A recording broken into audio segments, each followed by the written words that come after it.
I finally watched the Italian Grand Prix. It was on Sunday morning. I apologize I'm late. That game took place the same day that NFL Week 1 kicked off. Saturday night leading up to the race was an all-nighter for me. I was busy editing my predictions and previews and trying to get everything out I could. I think I uploaded literally like 35 videos that morning. I was a little busy to be watching an F1 race, which isn't my bread and butter. People realize that my number one thing is football. I have to cover that. I will cover the Russian Grand Prix much more quickly. Hopefully, Monday morning, my race review will come out for the Russian Grand Prix in Sochi this upcoming week. Anyway, I did watch the race from last weekend, and it was a wild one. Oh, my goodness. Lewis and Max collided. Danny Ricciardo won. It was a blast to watch. I want to break it all down. I want to start by talking about Max Verstappen and Lewis Hamilton crashing. So Lewis just had re-entered the track from a pit stop, and Max was really, really pissed because he just had an 11-second pit stop. He'd went around the track one time and had gone from second place to 10th and was really upset about losing his positioning, and he did not want to give up his position to Lewis Hamilton. So Max drove up alongside Lewis as they went around a corner, and they crashed going around the turn.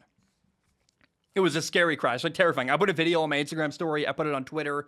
Max Verstappen had all four wheels off the ground, and he climbed up on top of Lewis Hamilton's car. Like, it's one of those things where you see Max Verstappen's car on top of Lewis Hamilton's Mercedes, and you have this awakening moment, and you're like, thank goodness for the halo. Without the halo, Mercedes driver Lewis Hamilton might have literally died. And anyone who had any opposition to the halo was proved on Sunday, like, you were ridiculous. Anybody who didn't want the halo in Formula One, I think was just flat out wrong, because you would have lost one of the greatest drivers, if not the greatest driver in Formula One history, Lewis Hamilton. He's definitely in the conversation. And minimum would have been severely injured by literally Max Verstappen's car landing on top of him. And it was ugly. And I do fear this is not the end of battling and crashing between Max and Lewis. Max and Lewis are number one and number two in the title fight in Formula One, battling for the F1 championship. And a few races ago in Silverstone, remember, Lewis made Max crash, and Max did not finish the race, and Max was angry. And I thought in that moment, oh no, this is going to escalate.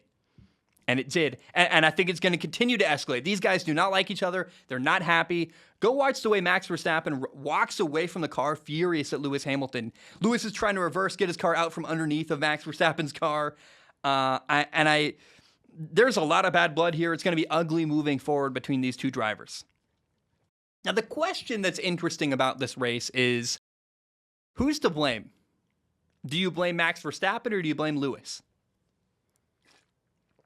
And the argue in favor of Max Verstappen is that Lewis did not leave room for Max as he went around the corner. Basically, the argument is Lewis Hamilton cut off Max Verstappen, didn't leave him room. That's what caused the crash. Now, the race stewards determined that Max had no right to the corner, that he made his move too late. Basically, Max was too far behind Lewis Hamilton to have any right to that corner. He should have backed off. He didn't. He tried to make a move and caused a wreck. And remember, I'm a big fan of Max Verstappen. I root for the guy. I would love to see him get a world championship. I would love to see him beat Lewis Hamilton. But I agree, even as a Max Verstappen fan, that crash was on Max. And that's divisive. I don't normally take a side. I try to present both sides. I remember watching the race thinking, like, don't go for it, Max. That's not a good idea. Don't go for it. And he did, and it cost him. And he's a very, very aggressive driver that, again, that aggression caught up to him here against Lewis Hamilton in Italy. And I thought he made an emotional decision rather than being patient and waiting till he had a good opportunity to pass Lewis Hamilton. He rushed it. He was angry. He was pissed. He was trying to make up for lost time.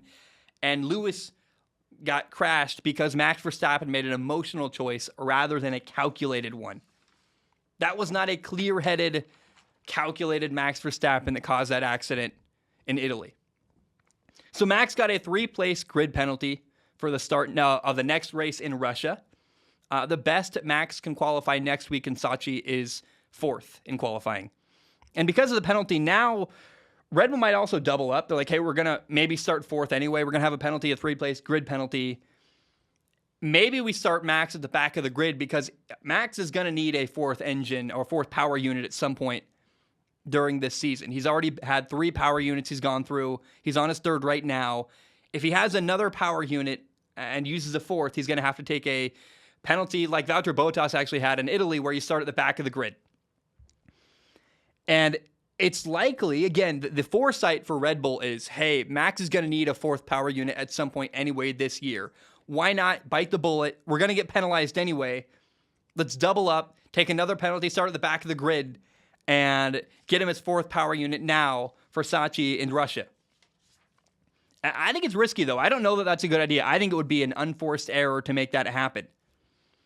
I don't think it's a good idea to switch out your power unit before you really need a new one.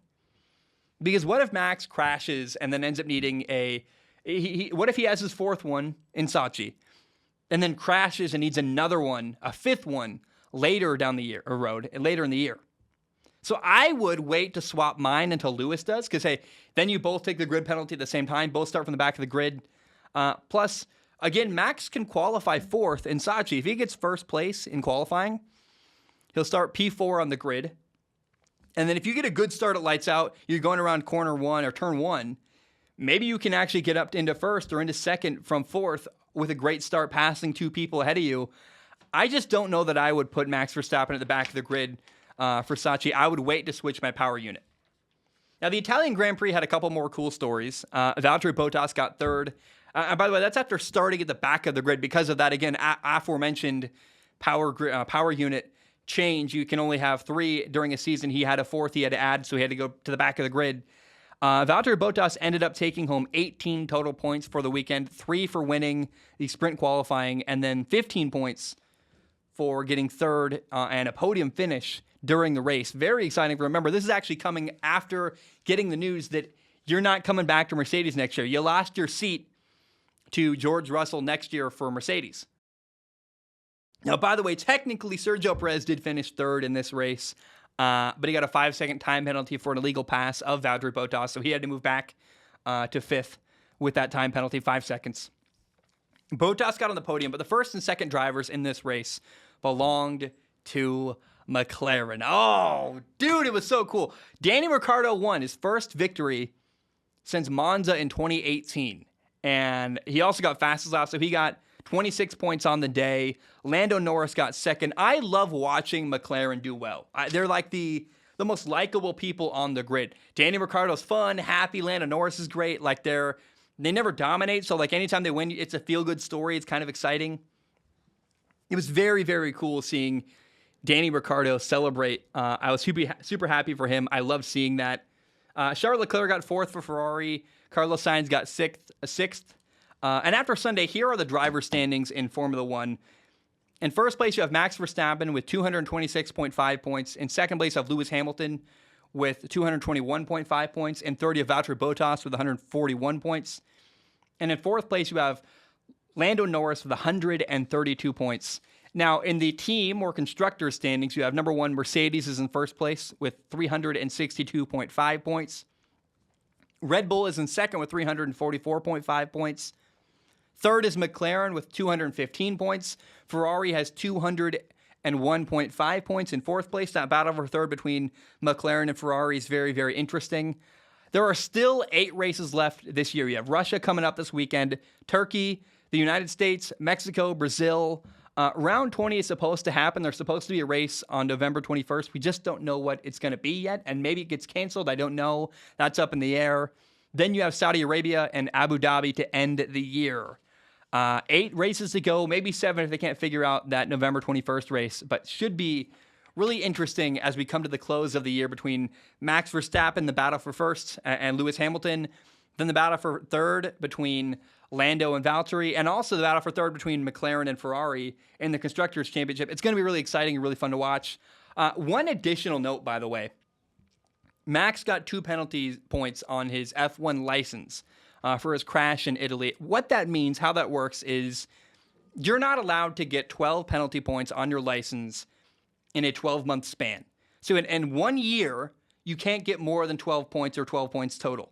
And if you do that, you're banned for the next race. It's basically a 1-race suspension if you accumulate 12 total points in a 1-year time frame. So far, it's never happened, but I found that interesting. I was like, what does that mean? He got a penalty on his F1 license. And I looked it up. I'm like, oh, interesting. So I think it's going to be an incredible year as we come to a close between this battle between Lewis and Max is going to be unbelievable. And I worry it's going to get even more chippy. It's going to get even more physical, even more bumping, and even more stuff like that.